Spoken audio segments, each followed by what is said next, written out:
নমস্কার বন্ধুরা, জ্যোতিষ ধর্মকথা ইউটিউব চ্যানেলে আপনাদের সকলকে আর একবার স্বাগত জানাই। আর সকলকে স্বাগত জানিয়ে চলে এলাম নববর্ষ অর্থাৎ বাংলার নতুন বছর আসছে। 1430কে বিদায় জানিয়ে 1431 বঙ্গাব্দ কিন্তু শুরু হতে চলেছে। আর তার জন্য জন্ম রাশি অনুযায়ী আপনারা জানতে পারবেন আপনাদের কেমন যাবে বাংলার নববর্ষ 1431 সাল। তো সেটা নিয়েই কিন্তু আজকের ভিডিও। আপনারা আজকে জানতে পারবেন মিথুন রাশি। যদি আপনার জন্মরাশি মিথুন রাশি হয়ে থাকে তাহলে অবশ্যই ভিডিওটি প্রথম থেকে শেষ অবধি দেখার চেষ্টা করবেন। যদি ভালো লাগে লাইক করবেন, শেয়ার করবেন, চ্যানেলকে সাবস্ক্রাইব করে আমাদের ছোট্ট পরিবারের সদস্যপদ অবশ্যই গ্রহণ করবেন। আর মিথুন রাশির জাতক বা জাতিকা যদি আপনি হয়ে থাকেন তাহলে 1431 বঙ্গাব্দ আপনাদের জীবনে দেখবেন মিশ্র ফল লাভ কিন্তু আপনারা করতে চলেছেন।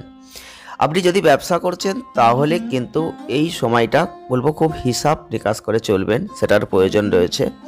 কারণ ব্যবসা ক্ষেত্রে কোনোভাবে সমস্যা এবং ধার হয়ে যাওয়া, তার ঋণের জায়গা কিন্তু দেখাচ্ছে।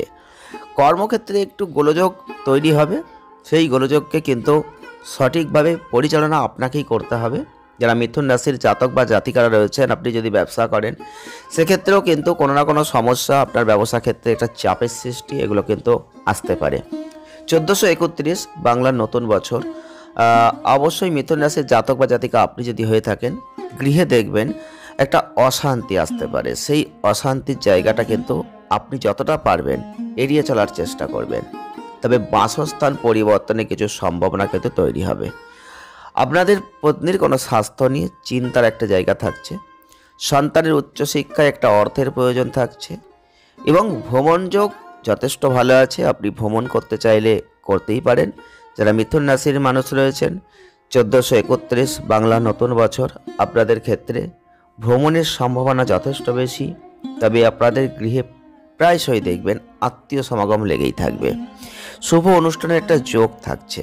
যে কোনোভাবে যে কোনো ক্ষেত্র থেকে শুভ অনুষ্ঠানের একটা জায়গা, পূজা অনুষ্ঠান হোক বা ধর্মীয় কোনো অনুষ্ঠান হোক, যাই হোক কোনো না কোনোভাবে, বা বিবাহ সংক্রান্ত অনুষ্ঠান হোক, অন্নপ্রাশন হোক, যাই হোক শুভ অনুষ্ঠানের কিন্তু একটা আয়োজন কিন্তু হবে, যে ক্ষেত্রে কোনো পয়সা খরচা, অর্থনৈতিক একটা ক্ষতি, এগুলো কিন্তু নির্দেশ করছে।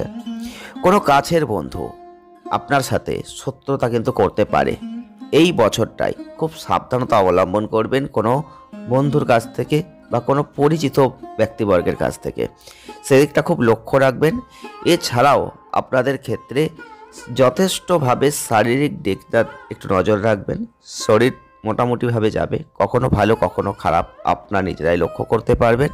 এক কথায় বলতে গেলে যারা মিথুন রাশির জাতক বা জাতিকারা রয়েছেন, এই বছরটা যথেষ্ট ভালো হতে পারে যদি আপনি চোখ কান খোলা রাখতে পারেন, সতর্কতা রাখতে পারেন, কখন কোথায় কি ঘটছে সেদিকে যদি নজর রাখতে পারেন, খবরাখবর রাখতে পারেন, তাহলেই হয়তো আপনি আপনার যে কোনো ক্ষেত্র থেকে আপনি ভালো একটা জায়গা লাভ করতে পারবেন।